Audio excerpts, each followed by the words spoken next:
Desde el campus universitario, tú escuchas Mindalae, la radio de la Universidad Politécnica Estatal del Carchi.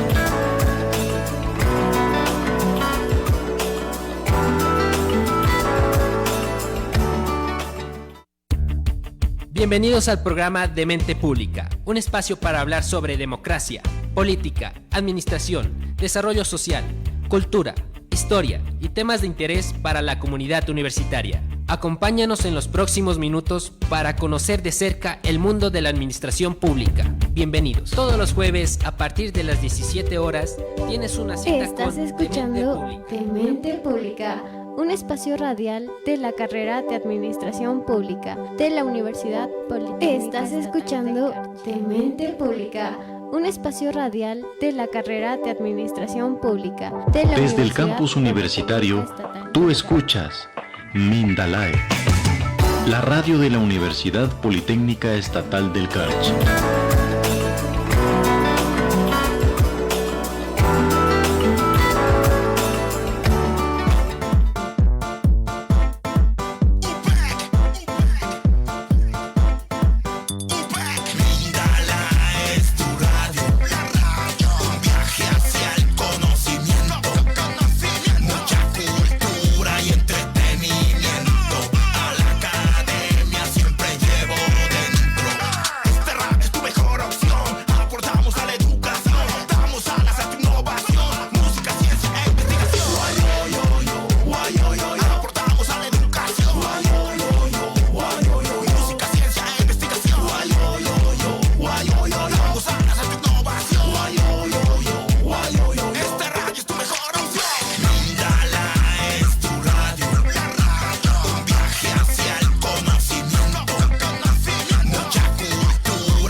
Hola, ¿qué tal amigos? Muy buenas tardes, aquí estamos en esta programación de Mente Pública de la carrera de Administración Pública. Aquí estamos todos los jueves a partir de las 5 de la tarde con esta super programación, invitados especiales. Así que esperamos a todos los docentes, a nuestros estudiantes, de igual manera también a todos los estudiantes de la carrera UPEC. Aquí estamos por Radio Mindalae transmitiendo temas interesantes. Bienvenidos a esta super programación. Bienvenida mi estimada también Janely. Gracias Carlitos por esa cálida bienvenida. Sí, aquí estamos de nuevo acompañándoles en el nuevo programa de radio de Mente Pública. Les saluda Janely Pereira. En este día queremos ofrecerles un abrazo cálido y una linda tarde para todos el día de hoy.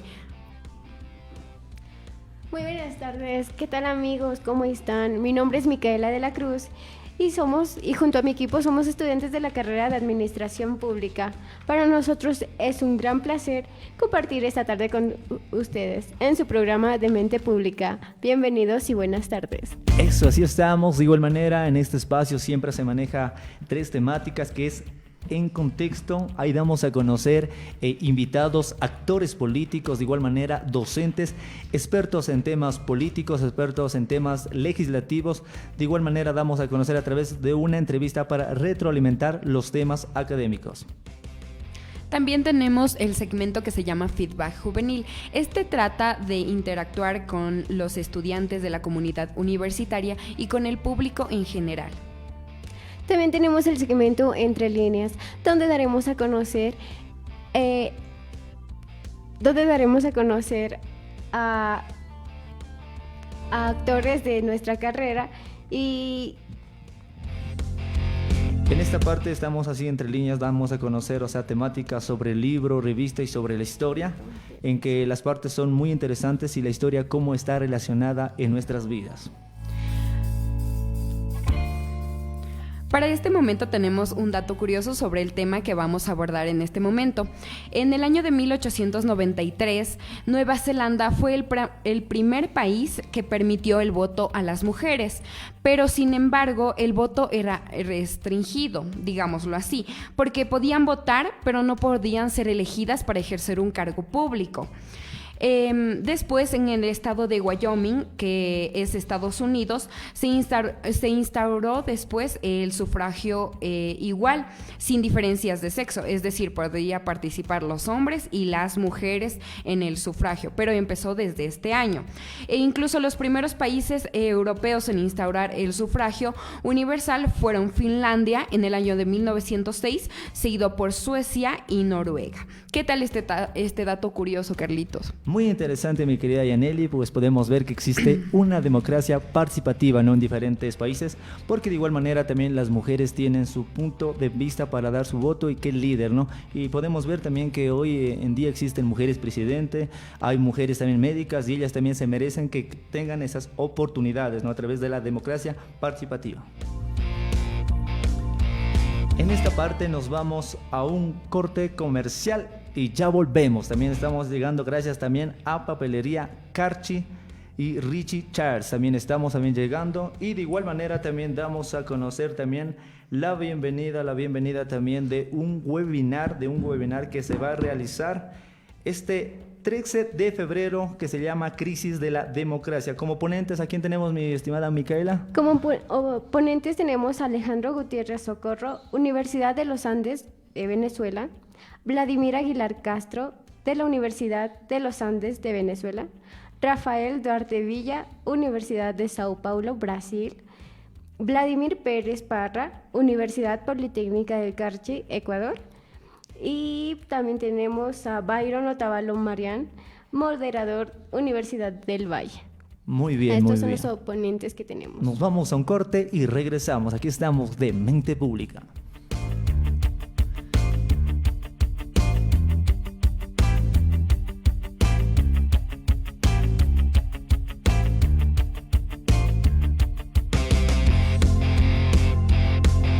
Desde el campus universitario, tú escuchas Mindalae, la radio de la Universidad Politécnica Estatal del Carchi.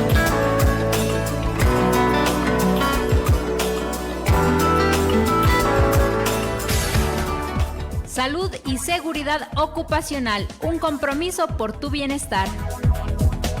En nuestro entorno hay distintos peligros y riesgos. Cuéntame, ¿qué es un peligro? El peligro es todo aquello que puede causar daño a las personas, equipos, procesos y medio ambiente. ¿Y cómo podemos definir un riesgo? El riesgo es la probabilidad de que un suceso grave suceda y afecte a tu entorno. ¿Puedes contarme qué tipos de peligros existen? Claro, tenemos los mecánicos, físicos, químicos, biológicos, ergonómicos, psicosociales y naturales. Recuerda tomar en cuenta los peligros y riesgos en tu ambiente laboral. Un aporte de la Dirección de Bienestar Universitario.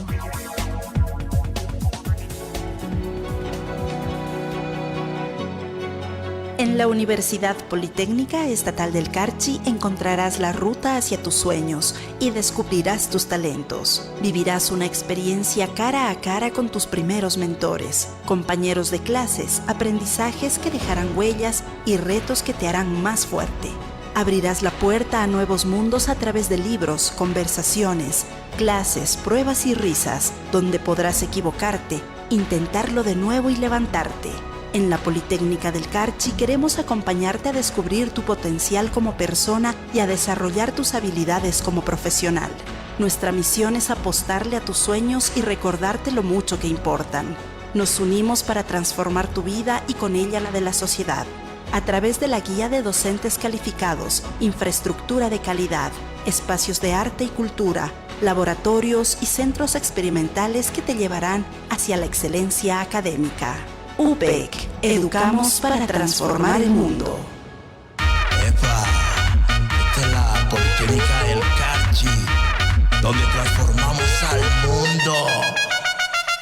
La universidad es vida. Florece la alegría de la mente que investiga para lograr sabiduría.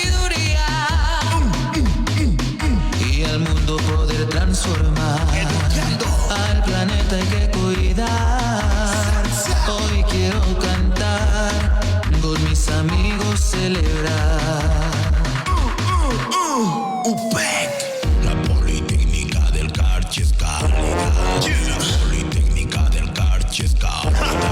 La Politécnica del Carchi es cálida. La Politécnica del Carchi es cálida.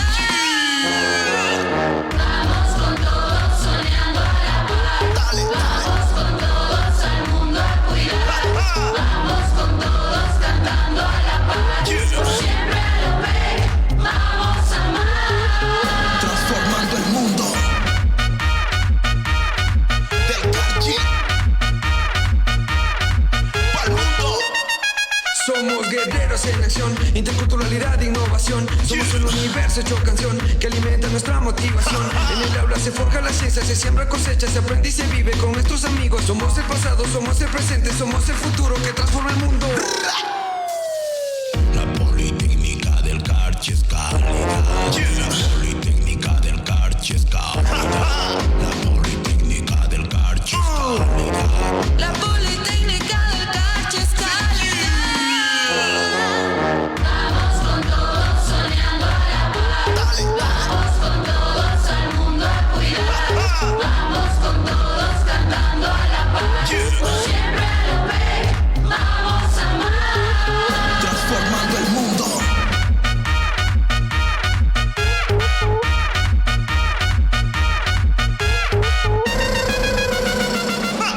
UPEC. Estás escuchando Demente Pública, un espacio radial de la carrera de Administración Pública de la Universidad Politécnica Estatal del Carchi.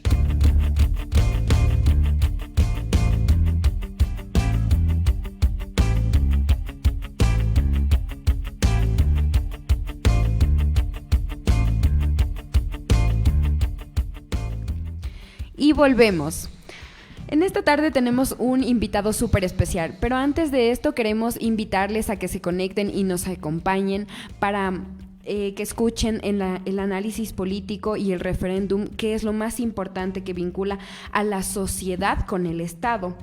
En este entonces tenemos la emisión de este programa con el magíster Marcelo Kawasaki, que nos va a ayudar con este análisis. Y empezamos con nuestro primer segmento e invitado de honor, magíster Marcelo Kawasaki, docente de la carrera de Administración Pública en la Universidad Politécnica del Carchi. ¿Qué tal, mi estimado Marcelo? Es un gusto compartir con usted. ¿Cómo se siente en esta tarde? Hola chicos, ¿cómo están? Un abrazo a todos y pues un saludo a toda la audiencia de este prestigioso medio de comunicación y de este programa nuevo que recién está creciendo, están haciendo, pero sin duda que se ven ustedes un mayor desenvolvimiento. Sabemos que estar atrás del micrófono no es fácil, no es nada fácil, pero esto es una cuestión de práctica y también de vocación. Así que les deseo el mejor de los éxitos, que poco a poco ustedes vayan pues teniendo esa fluidez y teniendo esas destrezas tras del micrófono, que sin duda va a permitirles pues tener una mejor audiencia y pues sin duda alguna ser el mejor programa de la radio Mindalay. Muchas gracias, mi estimado Marcelo. Para nosotros es un gran placer tenerte en esta tarde, ya que vamos a estar compartiendo con usted un tema muy interesante y de suma importancia, que es análisis político y referéndum. Tenemos algunas preguntitas por hacerlas, mi estimado Marcelo, ¿me las permitirías hacerlas? Claro, por supuesto que sí. Comencemos, estoy ansioso ya. Ok, antes de empezar con las preguntas, vamos a explicar una dinámica. La dinámica es que tenemos otro invitado, pero por el momento es anónimo. Después lo vamos a conocer.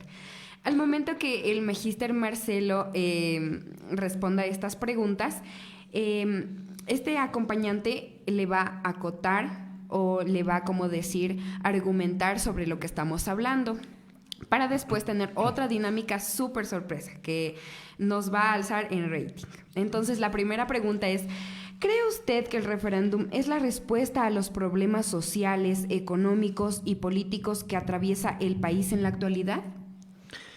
Bueno, muchas gracias. La pregunta, dentro del referéndum, lo que se ha visto y lo que se puede notar, y los actores políticos lo dicen así, es que fue una medida o fue una estrategia del gobierno para querer posicionarse, políticamente en el contexto. Entonces ahí pareciera de que el gobierno, pese al desgaste que tenía, pese a los actos de corrupción, pese también a que no tenía mayoría en el Congreso Nacional o en la Asamblea, quisieron tomar esta medida como una forma de posicionarse nuevamente políticamente, pero lastimosamente los resultados que nos dieron el día domingo, lastimosamente al gobierno lo que le hace es hundirse cada vez más, y ahora vemos que el gobierno está solo, ¿sí? Está solo, llama a un diálogo, llama a una concertación con los actores políticos, pero los actores políticos ya no le creen a este gobierno. Es un gobierno desacreditado, es un gobierno deslegitimado, que lastimosamente pues no ha podido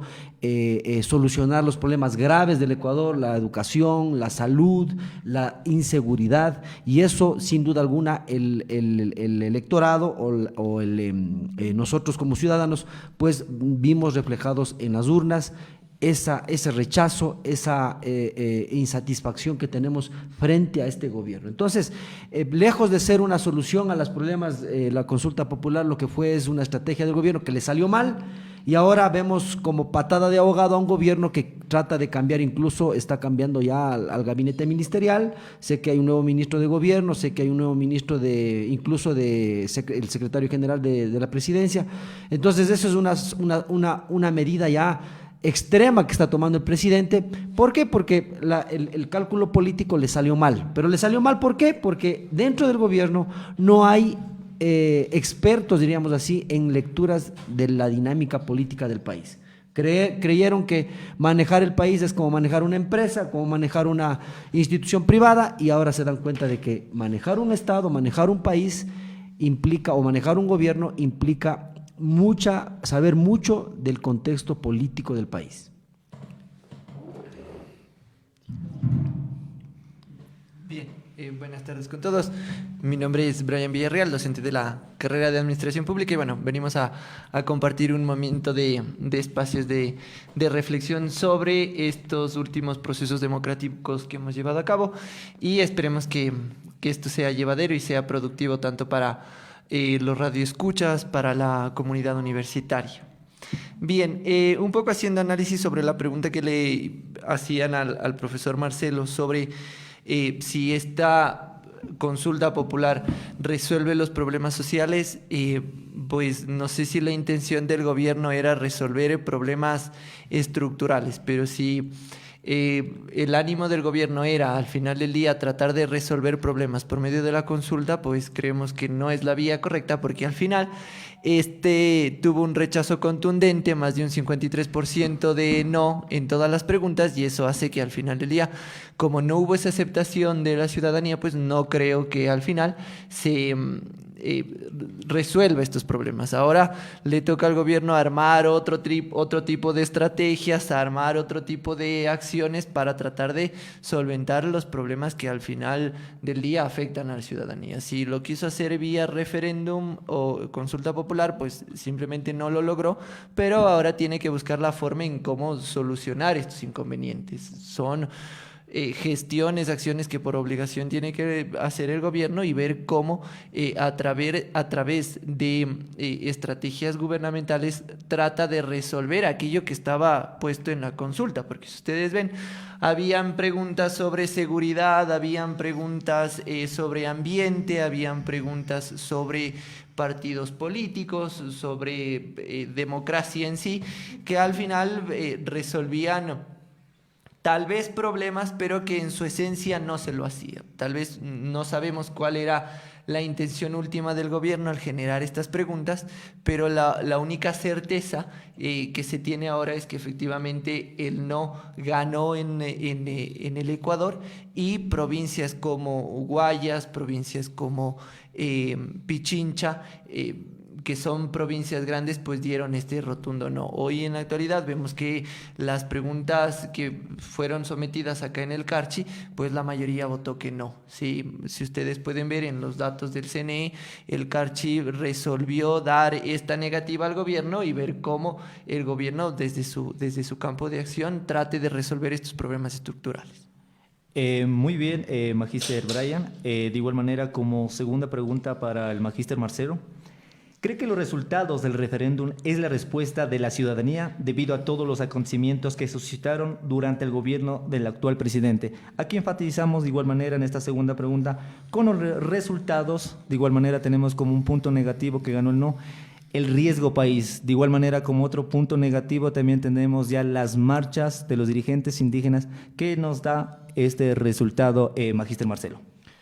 Sí, lo que decía anteriormente, ¿no? Esto es un espaldarazo que le da pues nosotros como país y los ciudadanos a este gobierno, porque hemos visto que el gobierno no se ha capitalizado, y la capitalización de un gobierno, la capitalización política de un gobierno se da cuando la gestión del gobierno pues da resultados a nosotros, a los ciudadanos, en el tema de seguridad, en el tema de educación, en el tema de salud, en el tema de productividad, empleo. Miren cuánta gente está saliendo del país. Seguimos viendo esos casos en México de salidas de ecuatorianos hacia el exterior, porque aquí no hay oportunidades. La gente sale porque en el país no hay oportunidades para poder desarrollarse. Entonces, frente a ello, el gobierno mal asesorado, mal dirigido, llama a una consulta popular creyendo de que a través de esta consulta ellos podían tener un espacio político mayoritario, pero nos dimos cuenta de que con los últimos casos de corrupción que denunció este portal La Posta, sobre el Gran Padrino, llamado el Gran Padrino, y el caso del encuentro, pues el gobierno lastimosamente estaba a un paso del despeñadero, y lo que sucedió es que se fue hacia abajo. Entonces, nos damos cuenta de que hablábamos del tema de representatividad aquí en el Carchi, por ejemplo, para hacer un análisis del contexto local. Imagínese usted que nosotros íbamos a pasar de una representatividad de 3 asambleístas a solo 1. No digo que a mayor representatividad sea una cuestión ideal, y tengo los datos respecto por ejemplo, al número de candidatos que hay y movimientos políticos que hay a nivel de Ecuador. Nosotros nos damos cuenta, tengo los datos de que, por ejemplo, hay 7 partidos políticos en el Ecuador, hay 271 movimientos, es decir, 271 movimientos políticos en el país, y hay 389 alianzas políticas. Entonces, nos damos cuenta de que hay mucha, diríamos así, a lo contrario, mucha representatividad, pero esa representatividad lo que genera es que se pierda legitimidad con los porcentajes que están obteniendo los ahora elegidos alcaldes y prefectos. Por ejemplo, en el caso de Quito, Pavel Caicedo alcanza una votación del 25% aproximadamente, ¿sí? Y decíamos que, por ejemplo, en el caso de la provincia de Cotopaxi, alcanza apenas, Lourdes Tibán alcanza apenas una votación del 19.3%. Entonces, ¿de qué representatividad estamos hablando? Es decir, bueno, un caso, y en el caso del Carchi, el señor Julio Robles alcanza el 61%. Es el margen más alto que un candidato obtuvo en contienda electoral a nivel del Ecuador. Es el porcentaje más alto de alcaldes y de prefectos. Entonces, claro, hablamos ahí de ¿qué? De que acá tal vez fueron menos candidatos y por eso se vio que él obtuvo una votación más alta. Pero, sin duda alguna, al señor Julio Robles tiene esa legitimidad, porque ha votado 6 de cada 10 han votado por él, le dieron la confianza a él. Mientras que, por ejemplo, en el caso de Lourdes iban apenas del 19%, es decir que con mucha representatividad se pierde esa legitimidad, ¿no es cierto? Entonces, en ese caso, pues igual ganó el no, pero la gente más no votó por una estrategia diríamos así, jurídica, legal, o política, sino más bien votó de una forma como rechazo al gobierno, porque se instauró, digamos así, el mensaje de que votar por el sí era apoyar al gobierno. Entonces, como el gobierno tiene muchos enemigos políticos y pues está solo, entonces era claro y era preciso que iba a ganar el no en la consulta. Muy bien, gracias por su aporte. De igual manera, Magíster Brian, ¿qué piensa de esa pregunta y cómo nos podría argumentar esa parte? Tenemos como tiempo 2 minutos para argumentar. Si nos oponemos, estamos a favor. Bien, gracias. Yo creo que al final la respuesta de la ciudadanía hacia la consulta es una respuesta subsecuente a los hechos que ha generado el gobierno. Entender que en el Ecuador existe estado de bienestar es caer en una falacia. El estado el gobierno no genera ese vivir bien a la ciudadanía, ¿sí? Ese espacio de que la ciudadanía tenga trabajo, tenga empleo, tenga educación, tenga salud, pero no en una salud o no en una educación vasta, sino en unos servicios de calidad. Entonces, a pesar de que el ciudadano no tiene esos servicios, la única forma de poder mostrar su rechazo fue en las urnas. Entonces, la pregunta es, si el referéndum al final del día es una respuesta de la ciudadanía, sí, es una respuesta porque el ciudadano no está contento con las acciones gubernamentales. El ciudadano no empatiza con las acciones que genera el gobierno y eso conlleva a que existe un rechazo en las urnas. Podría ser incluso que las propias preguntas hayan sido bien dirigidas y podrían tener una muy buena intención. Podría ser ese el sentido que tenía el gobierno. Pero resulta que al final el día a día, la forma en cómo vive el ciudadano hace que si viene una consulta por parte del gobierno se vea como rechazo. Entonces yo creo que al final sí influye cómo el ciudadano vive versus a la propuesta de referéndum que propuso el gobierno. Muchas gracias, profes. Yo creo que sus respuestas son muy acertadas. Incluso estamos aquí evidenciando el poder político que se le entregó al partido del expresidente Rafael Correa, que es el Partido de la Revolución Ciudadana. Incluso ganó más de 11 prefecturas y más de 20 alcaldías. Entonces, estamos hablando de que la ciudadanía está perdiendo toda la fe, digámoslo así, en el Estado, se ha perdido completamente la institucionalidad que nosotros creíamos que estaba dentro de todo este círculo que llamamos gobierno y sociedad. Entonces ahora la pregunta que surge a continuación, Magíster Marcelo, es ¿qué impactos tendrá ahora la política en Ecuador después de que ganó en el país y está liderando la Revolución Ciudadana y el gran perdedor, digámoslo así, es el movimiento Creo? Porque no tiene ni una alcaldía ganada. Bueno, creo que tiene una alcaldía a nivel del Ecuador. Sí, bueno, para hacer un balance entre lo que es ganadores y perdedores de esta contienda electoral, bueno, sin duda alguna los grandes ganadores son, digo los grandes porque primero los correístas, sí, son los grandes ganadores porque ellos tienen, si no estoy mal, son creo que 11 prefecturas y como 30, me parece que no tengo el dato, se me fue el dato, me parece que son como 30 casi alcaldías. Y aparte ellos tienen las capitales, más en capitales de provincia, y aparte Quito y Guayaquil, que son muy representativas.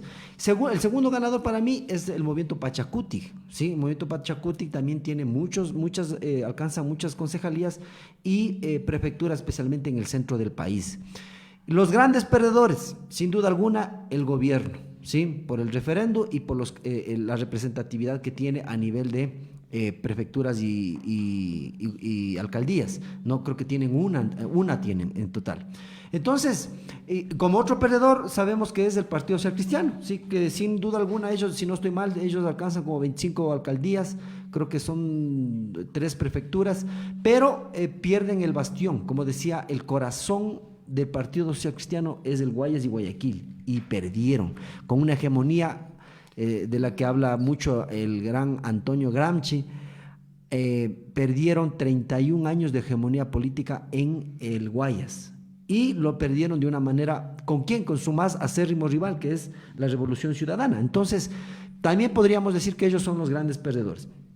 Entonces leyendo así o haciendo un análisis del mediático de lo que pueda pasar, estamos viendo ya que se llama muerte cruzada. Hay muchas voces en la asamblea, muchos analistas políticos ya hablan de muerte cruzada, que el presidente está solo, el presidente o este gobierno está solo, no tiene apoyo de nadie, perdió incluso la cuestión del Consejo de Participación Ciudadana, que también los correístas tienen ahí mayoría, que es porque son de los 7, creo que son casi 5, que es 3 afines a Correa y 2 que son cercanos, diríamos, hacia Correa. Entonces, no tiene fuerza, no tiene músculo este gobierno. Entonces, por eso es que quieren llamar o están presionando los actores políticos para que haya una muerte cruzada, disolver la asamblea y convocar a elecciones anticipadas. Creo que por ahí, por ese camino podría ser una salida, aunque sabemos que el gobierno está dando, como digo yo, patadas de ahogado, está cambiando el gabinete, está refrescando un poco las líneas para tal vez cambiar del rumbo. Las decisiones que han tomado han sido totalmente negativas, no ha habido, como decía, los problemas estructurales del país no se han mejorado, se ha empeorado todo. Ellos dan un discurso de llamar al diálogo, pero ninguno de los actores políticos, de los movimientos políticos y partidos quiere dialogar. Ya han hecho oficialmente el mensaje de, por ejemplo, Pachacuti no quiere dialogar, los correístas no quieren dialogar, la izquierda democrática, y me olvidaba de la izquierda democrática. La izquierda democrática es uno de los grandes perdedores, y conjuntamente con el Partido Social Cristiano. ¿Por qué? ¿Cuál es la lectura? Que ellos pierden porque ellos fueron los que le salvaron al gobierno cuando fue el plebiscito en la Asamblea Nacional. Con los votos del Partido Social Cristiano y el Partido de Izquierda Democrática se salvó el presidente. Y ahora en las urnas el pueblo no se olvida. Y ahora en las urnas le está castigando tanto a Izquierda Democrática cuanto a el Partido Social Cristiano en las urnas. O sea, les costó la alcaldía de Guayaquil y la prefectura de Guayaquil apoyarle al gobierno de Lasso en el plebiscito, o más bien dicho en la asamblea, cuando con los votos de Izquierda Democrática y Partido Social Cristiano el gobierno se salvó, diríamos así. Bien llevadas sus respuestas, profe Marcelo. Profe Brian.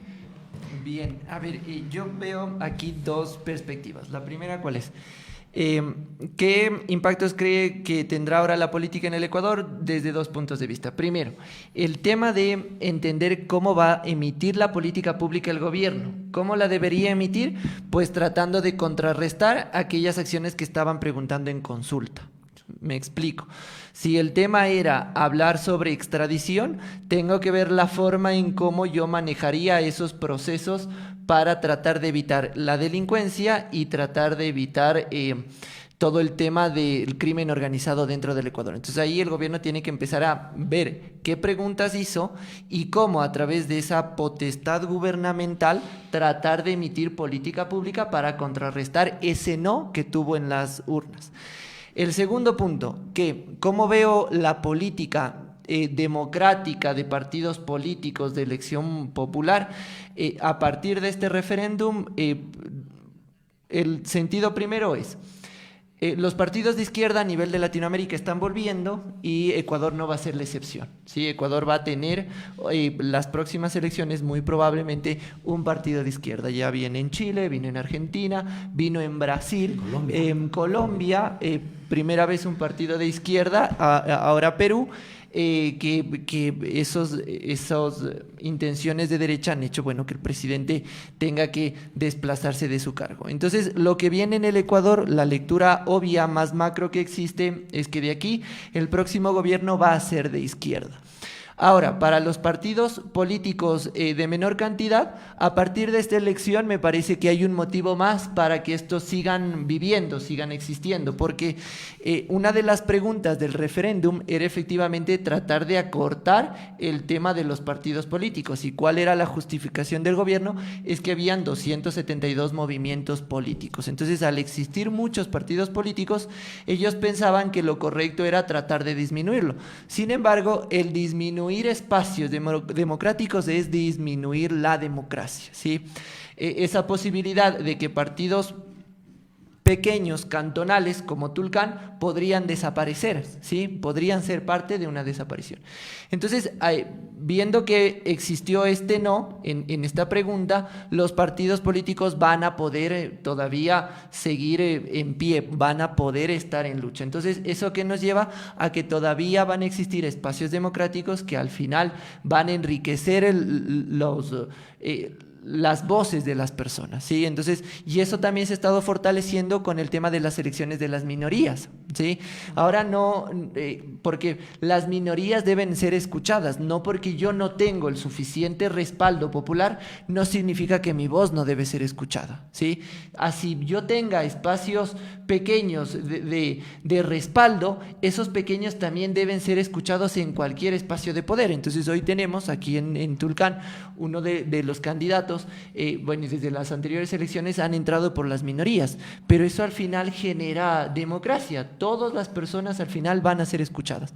En el caso de que hubiese ganado el sí en esta pregunta, volveríamos a tener a los dueños de los partidos, ¿sí? Partidos clásicos, partidos de siempre existir, Izquierda Democrática, el Partido de Social Cristiano, Conservador, Revolución Ciudadana se mantenía, Creo se mantenía, pero al final no había esa democracia, sino que más bien desde los líderes o dueños de estos partidos daban la disposición de quién se debía lanzar. Caso que para provincias pequeñas vemos que el alcalde actual, pues su movimiento, si bien tiene representación en otros países, en otras provincias, ciudades, capaz si no llegaba a tener ese respaldo, y capaz el alcalde que hoy tenemos en Tulcán debía nacer de un partido fuerte, de un partido de Creo, Social Cristiano, y al final vemos que en Tulcán no se necesita de esos partidos fuertes para poner autoridades. Entonces yo creo que a partir de esta elección yo he visto estas dos aristas, tanto a nivel de emisión de política pública para solventar ese no rotundo, y el tema de los partidos políticos que al final van a ser todavía representados en las urnas.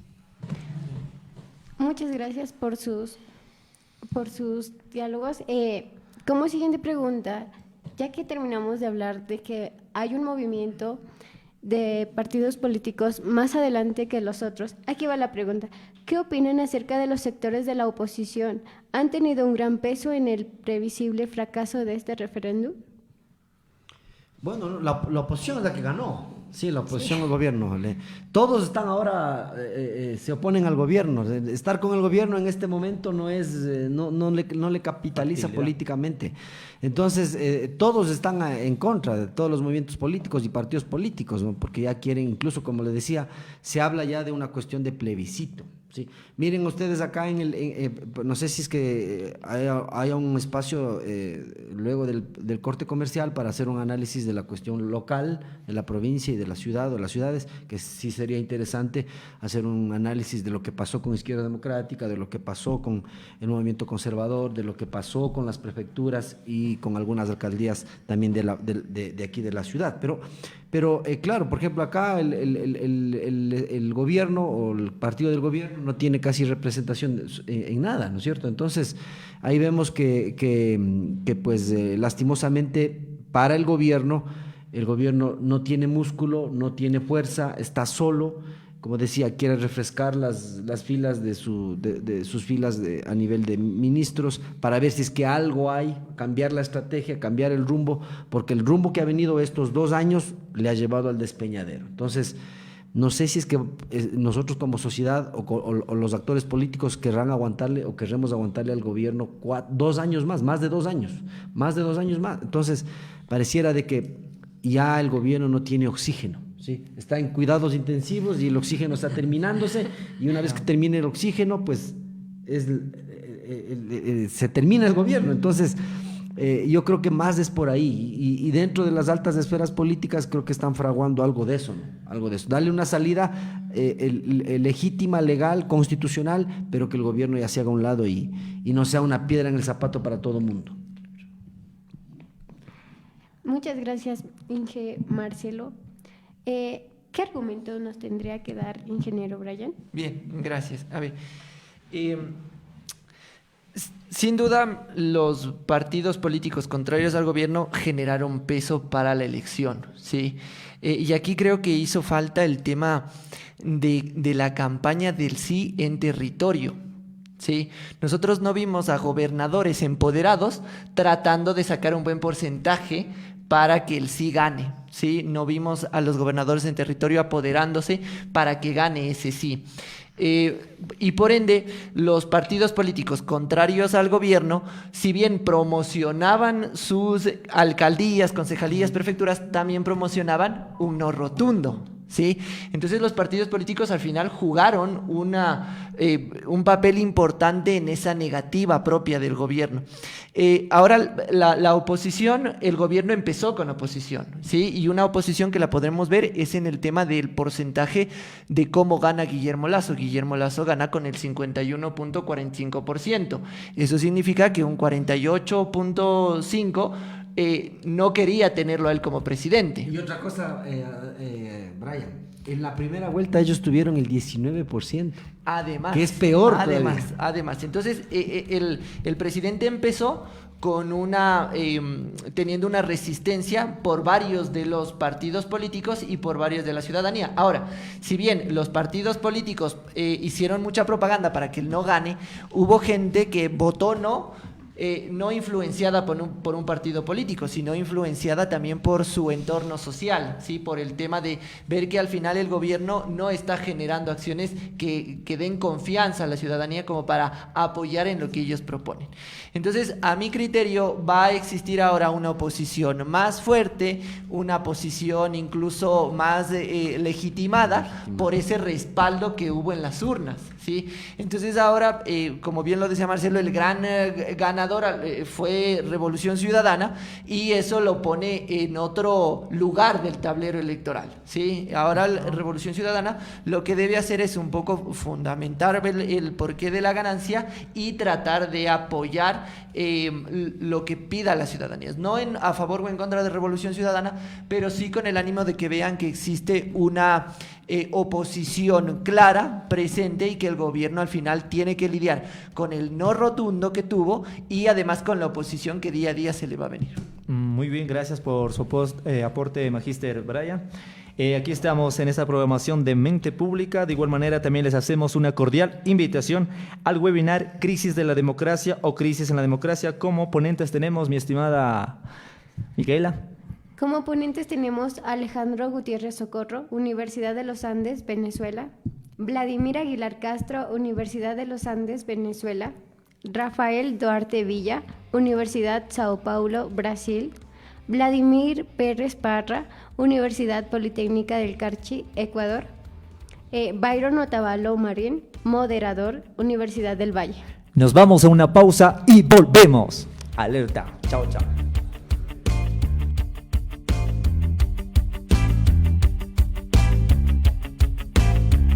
Desde el campus universitario, tú escuchas Mindalae, la radio de la Universidad Politécnica Estatal del Carchi.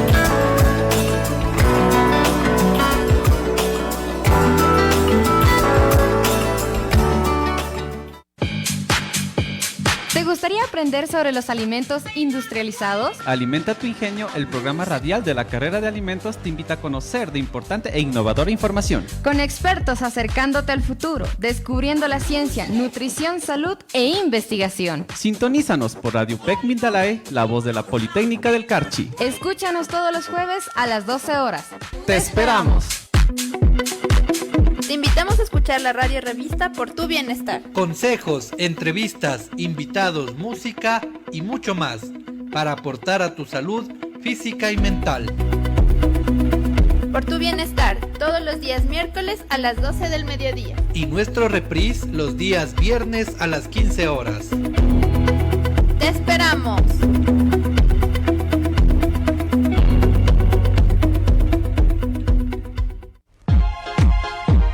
Hola, te invito a escuchar el programa Comex tu voz. Todos los martes a partir de las 5 de la tarde por la señal del Radio PEC Mindalae, la voz de la Politécnica del Carchi. Te esperamos.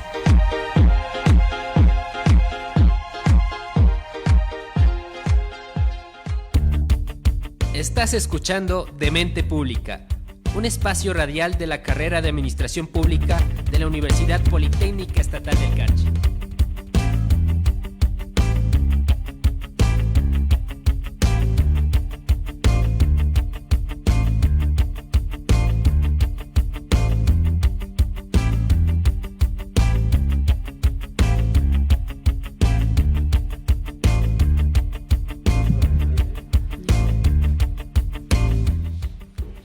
Y regresamos. Antes les dije que teníamos un invitado sorpresa y anónimo. ¿Por qué les dije así? Porque es nada más y nada menos que el ex subsecretario del Ministerio de Justicia y ahora es docente de la carrera de Administración Pública, imagínense, y lo tenemos aquí para debatir todos los temas. Entonces, la dinámica que vamos a hacer este momento es hacer la pregunta y nuestros profesores nos ayudan con 2 minutos y 2 minutos para responder cada uno. Empezamos con profe Brian. La pregunta, ¿cree usted que debería haber normas y reglamentos más estrictos sobre el uso del dinero durante las campañas políticas? Tenemos 2 minutos contando desde ahora. Bien, el tema de la regulación de los dineros que se entregan a los partidos políticos debe existir. Tal vez una regulación más estricta, sí, y además debería entenderse a través de metodologías de gasto, ¿sí? No solamente yo debo entregar el dinero al candidato, más bien yo debo entregar el dinero, pero explicando cómo va a ser la metodología de gasto, ¿sí? Y aquí juega mucho un papel muy importante el Consejo Nacional Electoral, porque él es quien regula el tema económico. Si bien se paga por pautas, ya el propio Consejo Nacional Electoral adquiere o contrata a los espacios publicitarios, el candidato también tiene esa opción para ejecutar vallas, para ejecutar banderas, para hacer espacios publicitarios más visibles. Ahora, generar una regulación más estricta significa que yo como CNE no confío en el candidato, ¿sí? La ley, ¿cuál es la finalidad de la ley? ¿O por qué se crea la ley? Porque yo desconfío de la persona. Entonces, si existieran políticos, si existieran candidatos honestos, candidatos honrados, que sepan utilizar bien el gasto y que si yo me lanzo no es para vivir de lo que me entrega el CNE, sino para generar un cambio en la sociedad como autoridad pública, no necesitaría una regulación, ¿sí? Pero como existen en el Ecuador candidatos o políticos que generan procesos de corrupción o que están dentro de procesos de corrupción, se obliga entonces a crear esta normativa. Lo correcto sería que el político desde su infancia, desde su niñez, aprenda a ser honesto y no tengamos que como Estado, como Consejo Nacional Electoral, tener o deber hacer políticas o reglamentos para evitar los actos de corrupción dentro de los partidos políticos. Empezamos, profe Marcelo. 2 minutos desde ahora. Ya, muchas gracias. Bueno, para más que refutar lo que dijo Brian, para complementar la idea, bueno, sabemos que el Código de la Democracia les da los aportes a los candidatos, ¿sí? Desde esa parte lo que se produce es casi una prostitución de los candidatos, es decir, que a nadie le cuesta ser candidato, ¿sí? A nadie le cuesta ser candidato. Y lo que buscan ellos es, tal vez desde el ego personal que ellos tienen, hacerse famosos, para después lanzarse a una concejalía, para después buscar otro interés político, porque hay gente que sabe que la alcaldía en una sola elección no la va a ganar. Entonces, por ejemplo, el candidato en Guayaquil, que es el... a ver, se me va el nombre, Pedro Pablo Duarte. Él alcanzó el 15% aproximadamente, pero él sabe que él tiene un capital para las próximas elecciones y no le costó nada, ¿sí me entienden? Entonces desde ahí viene el Código de la Democracia, que hay que regular esto. Incluso dentro de los alcaldes, el 60% de los alcaldes que estaban candidatizados para alcalde, de los candidatos, venían de otro partido político, habían tenido un cambio de partido político, no eran del mismo partido político. Aquí podemos ver, por ejemplo, el caso del alcalde electo. El alcalde electo se cambió de partido y así pasó con el 60% de candidatos. Entonces ahí se produce casi una prostitución de los candidatos, ¿sí? Y además de ello, miren ustedes, en Guayaquil, de los 11 candidatos, apenas... de los 11 candidatos, 6 no alcanzaron ni siquiera el 1% de la votación, ni el 1%. Entonces lo que se debería hacer a través del Código de la Democracia es que esos candidatos que no alcanzaron un porcentaje adecuado, una base, ellos deberían devolver esos recursos. Incluso se dio el caso de que el candidato de Quito, Omar Ceballos, faltando 2 días para la elección, retiró su candidatura. Entonces, ¿y esa plata qué pasa? ¿Dónde queda la rendición de cuentas sobre esos dineros, esos recursos? Gracias, Magíster Marcelo. De igual manera, también tenemos la pregunta para el Magíster Brian. ¿Por qué fueron importantes las votaciones seccionales? ¿Y de qué manera les ayuda lo que es eligiendo un prefecto, un alcalde, un presidente de una junta parroquial? ¿Qué beneficios o cambios necesitan la zona ruralidad y en la zona urbana? Sabemos que un presidente de la junta parroquial maneja lo que es el cuidado, digamos, de las tierras, todo eso. Sabemos que un alcalde es en el turismo. Entonces, ¿cómo ayudan estas votaciones seccionales para la población y la sociedad? Bien, si la pregunta es, al final, ¿cómo ayudan las elecciones? Ayudan a que todavía creamos y tengamos fe en la democracia, ¿sí? El elegir de manera periódica es reivindicarnos en la aceptación de vivir en un Estado democrático. Caso contrario, pues estaríamos mirando en un tema más de autoridades únicas. ¿Qué beneficia lo rural o lo parroquial y también lo cantonal o lo provincial? El cambio de autoridades beneficia en nuevas ideas y nuevos proyectos que se deben plasmar, ¿sí? Elegir un nuevo candidato con nuevas propuestas al final del día va a enriquecer. Todo cambio genera algo positivo, ¿sí? Y el cambiar de autoridades va a permitir cambiar también el modo de ejecución del propio municipio, prefectura o junta parroquial, pero además va a generar desarrollo. Esperemos, está claro, que estas autoridades tengan ese ánimo de desarrollo social y local, y donde las juntas parroquiales jueguen ese papel importante y los demás gobiernos le den ese valor hacia las juntas parroquiales. ¿De dónde nacen los grandes productores de los alimentos de nuestro estado? Son de las juntas parroquiales. Ellos son los que abastecen a los grandes mercados. Entonces, al final, el papel que debe jugar el gobernante es potencializar ese desarrollo productivo que tienen las parroquias. Ahora, a nivel cantonal, lo que debe hacer es generar fuentes de trabajo, de desarrollo para las personas que viven en esa localidad.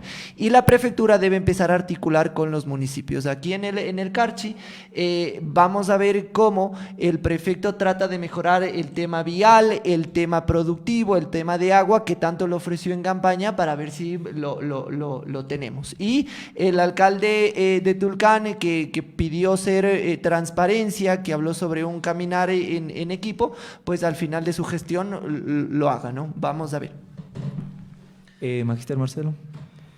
Bueno, nosotros a nivel del COTAD tenemos 5 niveles de gobierno, ¿sí? Entonces, todos los niveles de gobierno tienen su autonomía, ¿sí? Tienen son niveles descentralizados y autónomos, digamos así. Entonces, esto de la autonomía y de la descentralización tiene esa característica, que nosotros en los territorios más pequeños podamos tener la capacidad de elegir y ser elegidos como autoridades locales, como autoridades territoriales. Eso está bien. Lo que está mal tal vez es que, y lo he visto aquí en el Carchi, es que no se han generado los sistemas de gobernanza local, ¿sí? La gobernanza local acá no existe. Como decía Brian, hay caudillos aquí a nivel, especialmente en el Carchi. Aquí hay una persona, 2 personas que son dueños de los partidos políticos, que se creen los mandamases, y no solo de los dueños de los partidos, sino también dueños de las instituciones, que es lo peor, que es todavía más lapidario. Entonces, así, con esos dueños de las verdades, de las instituciones y dueños de los partidos, no se puede generar un proceso de gobernanza desde lo local, desde abajo, desde las juntas parroquiales, hacia lo provincial y hacia lo nacional. Entonces, lastimosamente eso no existe acá. Y ojalá, porque los resultados de aquí a nivel provincial les dieron una gran bofetada a algunos caudillos que existen acá, les dieron una gran bofetada a la población y se dieron cuenta de que basta, ya no más de ello. Entonces, lo que queremos o lo que necesitamos es que los actores que han sido elegidos para esta vez generen esa dinámica de gobernanza, es decir, la coordinación, la comunicación, la planificación con todos los niveles de gobierno, hacia arriba, hacia abajo, y con los pares, que es lo más importante, con los pares. ¿Para qué? Para que pues haya una intervención en todos los componentes del COTAD, una intervención más potente, más poderosa, más eficiente, más eficaz, para mejorar la inversión de los recursos y el gasto de los recursos. Eso no existe acá. Entonces, yo creo que aquí hubo una gran lección de un partido político que lastimosamente para ellos se terminaron casi, o son los grandes perdedores en esta elección, y ojalá que pues para las próximas se generen nuevos cuadros, nuevos perfiles jóvenes y honestos que sí hay aquí en la provincia. Ok, Magister Brian, ¿Cree que las corrientes políticas de los nuevos representantes políticos cambian el rumbo del desarrollo de la provincia y de los cantones? Sí, y tienen la obligación de hacerlo, además, porque si no, vamos a generar estancamiento. Ustedes, y bueno, felicitar también a los partidos políticos que de manera muy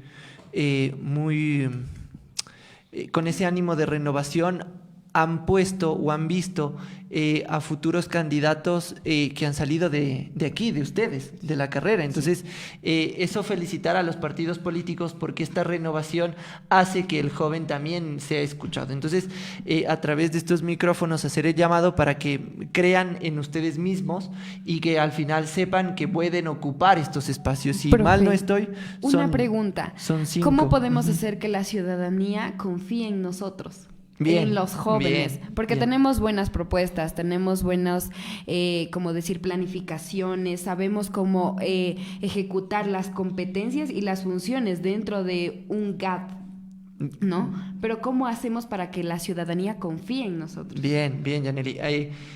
Justo ayer en la mañana estaba hablando con un profesor y decía, lo que pasa es que actualmente se está viendo una discriminación generacional, ¿sí? Una discriminación generacional, en donde a los jóvenes nos ven como personas que tal vez no tenemos esa capacidad de hacer las cosas bien, tal vez por vernos jóvenes, por vernos tal vez sin, no sé, qué es lo que ellos busquen para que confíen en nosotros. Si bien tal vez nos falte un poco de experiencia, la iniciativa es de la base fundamental para generar el cambio, ¿sí?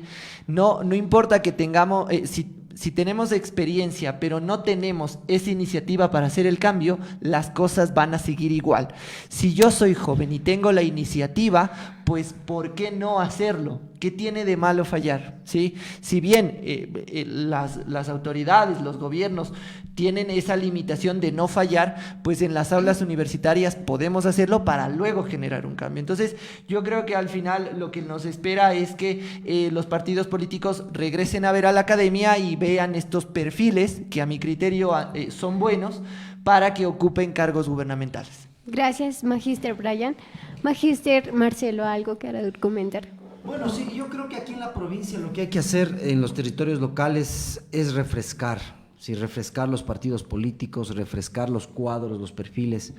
Y para refrescar los perfiles se necesita primero gente joven, pero aparte de ello, gente honesta y gente con capacidad.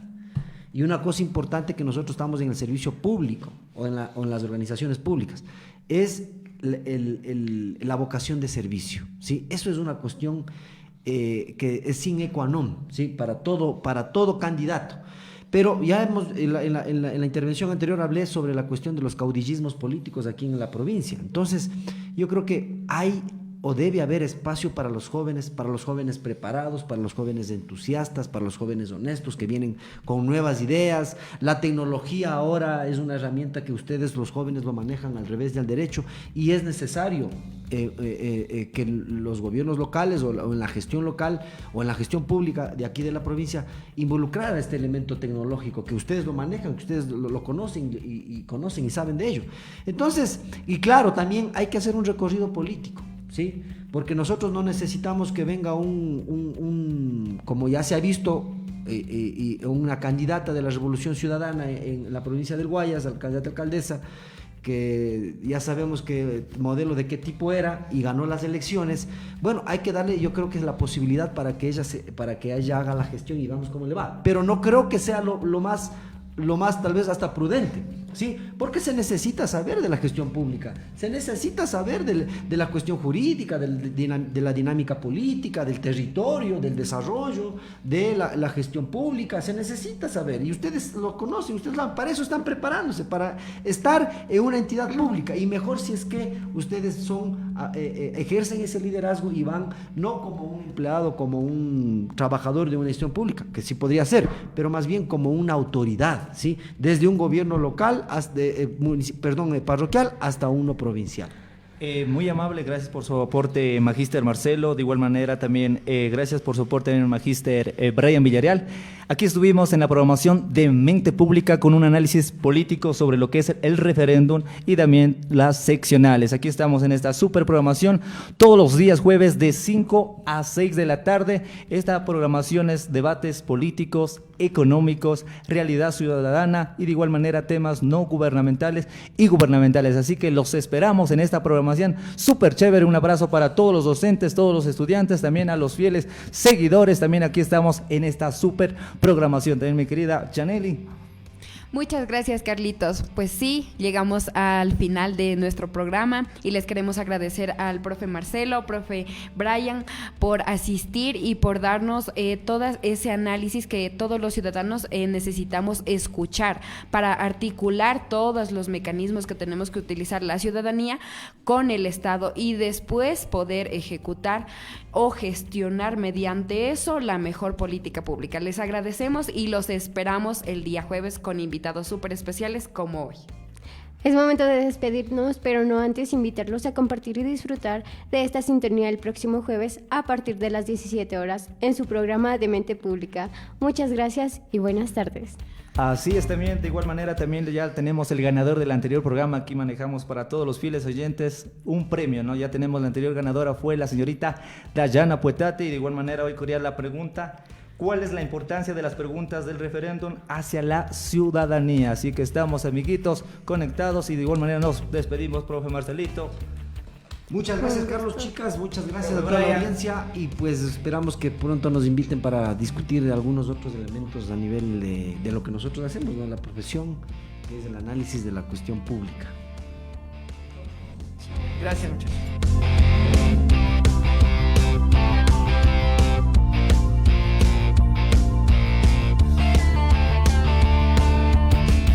Aquí termina De Mente Pública. Sintonízanos todos los jueves a partir de las 17 horas por la señal digital de la radio UPEC Mindalae, la voz de la Politécnica del Carchi. Hasta pronto. Esta es la hora, toma tu decisión. Escoge tu camino, triunfar es tu destino. UPEC, pon en tus manos el saber. UPEC, un líder llega.